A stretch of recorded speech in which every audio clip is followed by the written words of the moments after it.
At 11, a toddler is dead after choking on grapes in Tenleytown. And tonight, D.C. is looking into claims that the nearest paramedics were not the ones dispatched. It's just the latest in a string of reported emergency response failures. Roz Plater just spoke with D.C. Mayor Muriel Bowser about this case. Roz, what did she have to say?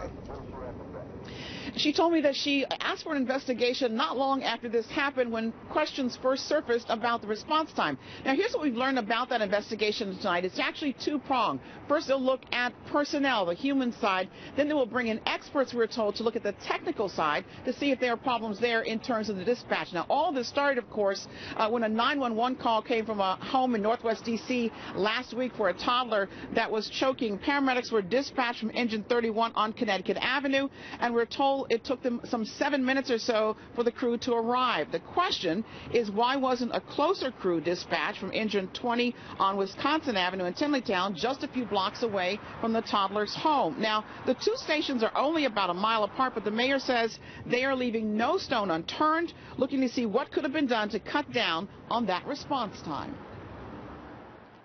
Our deputy city administrator, who's responsible for public safety, is digging deep into communications and fire and EMS response to find out if there's any time that could have been saved in getting to this infant.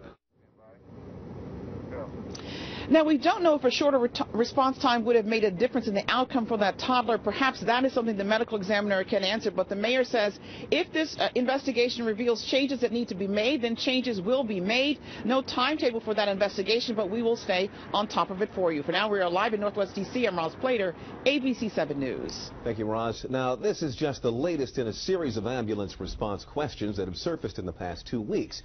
Now, this is in a story that you first saw on 7, the most recent incident. A D.C. police officer was taken to the hospital in a patrol car after his fellow officers just gave up on waiting for an ambulance to show up. Monday of last week, there were claims that it took 28 minutes for responders to get to the scene of a stabbing. And last Thursday, a reported 20-minute wait after a motorcycle accident. All of these responses remain under investigation tonight.